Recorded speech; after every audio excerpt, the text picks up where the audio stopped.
Hi, I'm Bartholomew Bunk, and I'm here in my home state of Arizona, the state hotter than a jalapeno in a sauna, where even the tumbleweeds need to invest in moisturizer.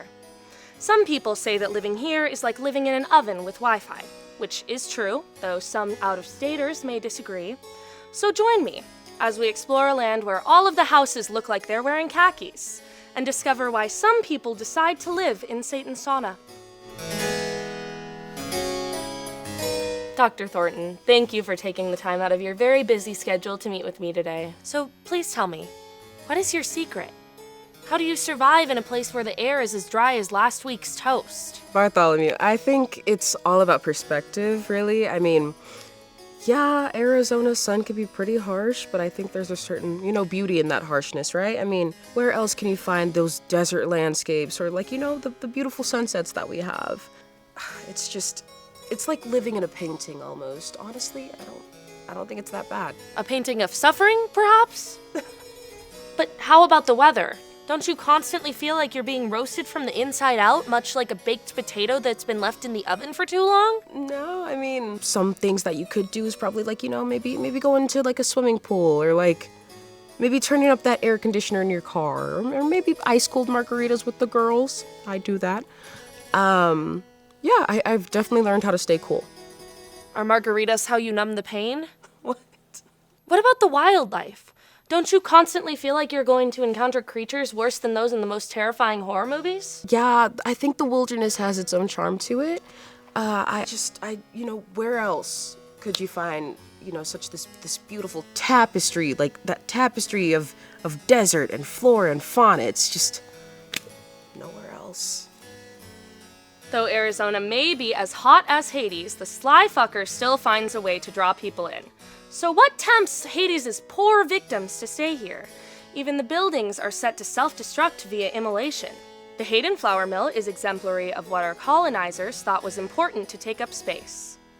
The mill sits on the corner of Mill Avenue and Rio Salado Parkway in Tempe, sharing a stomping ground with college students who are just starting to develop an alcohol addiction. I didn't develop one of those until my 30s. Kids will be kids. The mill is a beautiful shade of bird poop white, and it was originally built in 1874. Then it burned down, then it was rebuilt in 1895, then it burned down again. Typical. Though I do respect the mill for its unique architecture, I cannot say the same about the cookie-cutter Arizona suburbs, though the architecture is on theme with the seasonless weather. You know, Gale, I can understand the admiration of the weather, but don't you think that matching the monotone houses to the monotone weather is just a little bit excessive? You got me there. I think the houses, as monotone and as depressing as they are, I don't think they're as nearly as depressing and and monotone as the gray skies back up north where I'm from. So the 2 days of gray skies a year that we get here are enough for you? Yeah, I mean, as much as I love the sun, I think it's nice to have a little gray cloud day, It reminds me of where I'm from. If I could get a little personal, I mean, I did kind of leave because seasonal depression, of course, prohibiting me from doing the work that I needed to do to be productive, but You're telling me seasonal depression goes the other way around? Gosh, no wonder our state university is #1 in innovation. I wonder what they'll invent next. Yeah, no, I'm on the same page as you. I didn't know it went opposite ways either. Which one do you think is better? What? You heard me.